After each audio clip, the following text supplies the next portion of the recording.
டே அஸ்வின்,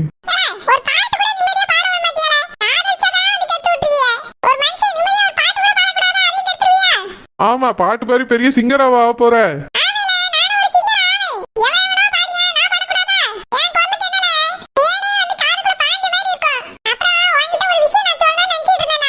என்னடா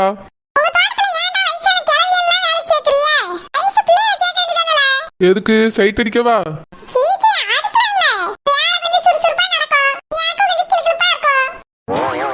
பாருடா, வேலைக்கு யாரும் சேர்க்கணும் சேர்க்க கூடாதுன்னு எங்க அண்ணன் தான் முடிவு பண்ணுவாரு, நான் இல்ல.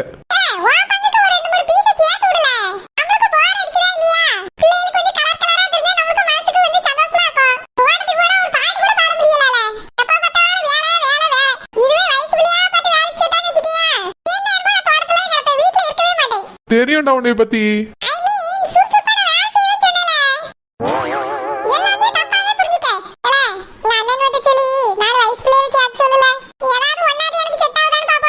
டேய், இனி என்னடா நினைச்சிட்ட? உனக்கு என்ன மாமா வேலை பார்க்க சொல்றியா?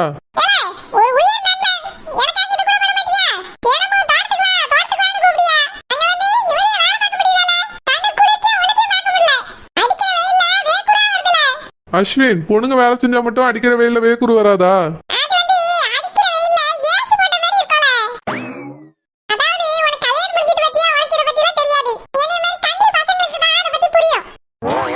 டே அஸ்வின், வாய மூடுறா.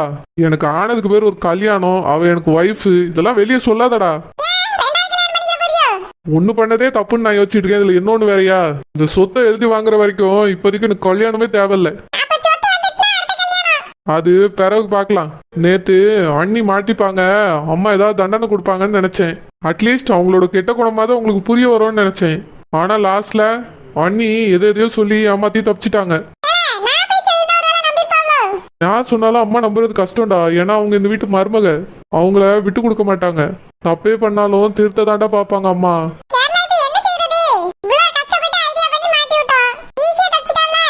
விடக்கூடாது அஸ்வின், ஏதாவது ஒண்ணு பண்ணணும். நாம இது வரைக்கும் ஒருத்தரை மட்டும் தான் டார்கெட் பண்ணியிருக்கோம். இன்னும் 2 பேர் இருக்காங்க, லட்சுமி அண்ணே, ஆனந்த் அண்ணே, சரோஜினி.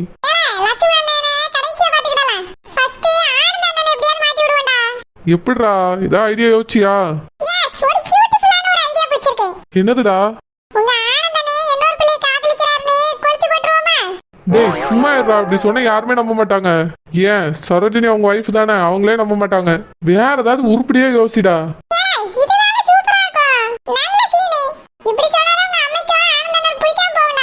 வாய்ப்பே இல்ல, எங்க அம்மா நம்பவே மாட்டாங்க. ஒண்ணுமே இல்லடா, குஷ் பண்ணி எவ்வளவு மோசமானவங்க, அவங்களே நல்லவங்கன்னு நினைச்சிட்டு இருக்காங்க எங்க அம்மா. நீ என்னடானா ஆனந்த அண்ணனை மாட்டி விட சொல்ற, அதுவும் பொண்ணுங்க விஷயத்துல.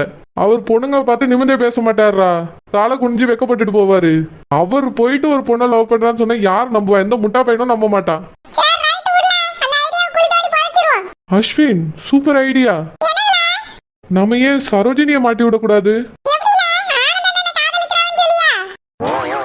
டே முட்டாள், ஆனந்த ஒய்ஃபு தாண்டா சரோஜினி. அவங்க காதலிக்கிறாங்கன்னு சொன்னா சந்தோஷம் தாண்டா படுவாங்க. சரோஜினி வேற ஒரு பையனை காதலிக்கிறாங்கன்னு சொன்னா அது என்ன கொஞ்ச நாளைக்கு தானே. நானே சொத்து எல்லாத்தையும் ஆட்டையை போட்டுட்டு ஊரை விட்டு ஓட போறேன். அண்ணி அது அண்ணனாது, இவங்க யாருமே எனக்கு சொந்தம் இல்லடா. நீ மட்டும்தான் எனக்கு கடைசி வரைக்கும். பாய மூடுறா. இங்க பாரு அஸ்வின், ஆனந்தனை யாரையாவது காதலிக்கிறாங்கன்னு சொன்னா யாருமே நம்ப மாட்டாங்க. ஆனா சரோஜினி காதலிக்கிறாங்கன்னு சொன்னா கண்டிப்பா எல்லாரும் நம்புவாங்க. அது மட்டும் இல்ல, அண்ணனுக்கும் சரோஜினிக்கும் சண்டை வரும். சண்டை பெருசாகும். அண்ணனே சரோஜினியை வீட்டை விட்டு துரத்திடுவாங்க. அம்மா எதுவுமே பண்ண வேண்டாம், அண்ணனே சரோஜினி அனுப்பிடுவாங்க. இந்த சரோஜினி இந்த வீட்டுக்கு மறுபடியும் வரவே கூடாதுடா. அந்த மாதிரி பெருசா ஏதாவது யோசிக்கணும். அதுக்கு இதான் ஒரே வழி. சரோஜினி கல்யாணத்துக்கு முன்னாடியில இருந்து யாரையோ காதலிச்சிட்டு இருக்காங்க, இப்பயும் காதலிக்கிறாங்கன்னு எல்லாருக்கும் நம்ம தெரியப்படுத்தணும். மொட்டை கடுதாசி எழுதிடலாமா? வேற யாருக்கு? ஆனந்தண்ணனுக்கு தான். அவரு தாண்டா அவசரப்படுவாரு. ஏற்கனவே ஒரு தடவை சரோஜினிய வீட்டை விட்டு துரத்திருக்காரு. அதனால ஆனந்தண்ணனுக்கே மொட்டை கடுதாசி எழுதுவோம்.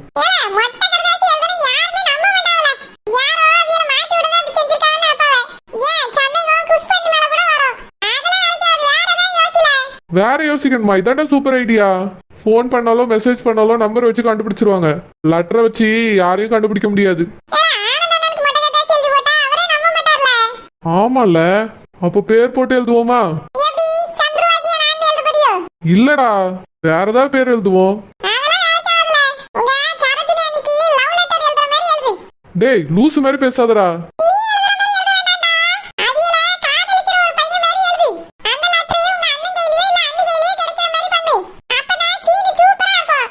ஆமா அஸ்வின், இது சூப்பர் ஐடியா. ஆமா, யார் பேர்ல எழுதலாம்? அதெல்லாம் சரி வராதுடா, ஏதாவது ஒரு பேர் இருக்கணும். அப்பதான் இதை உண்மைன்னு நம்புவாங்க. இல்ல இல்ல, அது சரி வராது. யாராவது தெரிஞ்சவங்களா இருந்தா இன்னும் நல்லா இருக்கும். ஆமாண்டா, பேசாம அந்த சுப்பிரமணி எழுதின மாதிரி எழுதிடலாமான்னு பாக்குறேன். ஆமாண்டா. ஆவட்டம்டா, எனக்கு என்ன. அந்த சுப்பிரமணின்னு சரோஜினிக்கு காதல் கடிதம் எழுதுன மாதிரி எழுதி அனுப்புவோம்.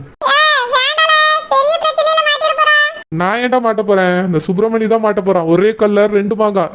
இந்த சரோஜினியும் வீட்டை விட்டு போயிருவா, அவனையும் வேலையை விட்டு துரத்திடுவாங்க. எப்படி என் பிளான்? இதுதான்டா சரி வரும். சீக்கிரமா போய் ஒரு பேப்பர் பென் எடுத்துட்டு வா, இப்பவே லெட்டர் எழுதிடுவோம். ஆமாண்டா, அந்த சரோஜினியும் சுப்பிரமணியும் துரத்துறதுக்கு இதை விட பெஸ்டான ஐடியா வேற எதுவும் இருக்காதுன்னு தோணுது. போடா, ஏன்டா நின்னுட்டே இருக்க? யாரு கல்யாணம் வந்தா எனக்கு என்னடா?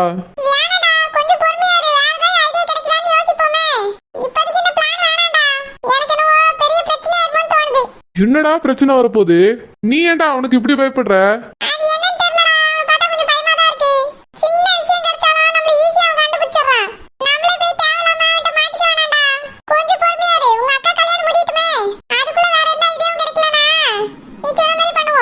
வேற எந்த ஐடியாவும் இதை விட பெஸ்டா இருக்கும்னு எனக்கு தோணல.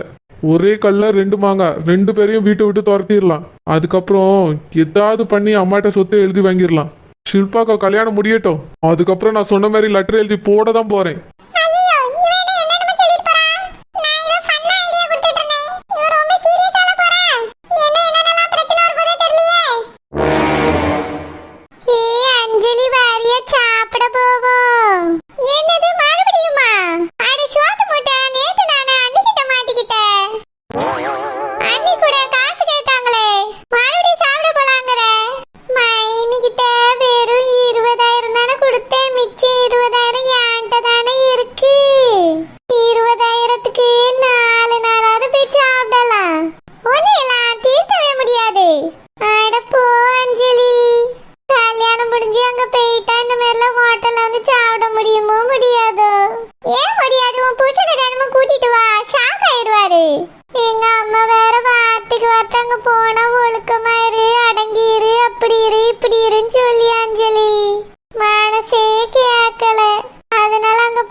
சம்மந்தி.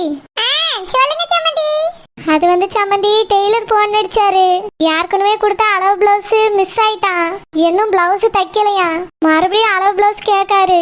என்னது அளவு சட்டையை தொலைச்சிட்டானா? என்ன டெய்லர் அவன்? நீங்க எதுக்கு சம்மந்தி அந்த டெய்லர்ட்ட கொண்டு போய் கொடுத்தீங்க?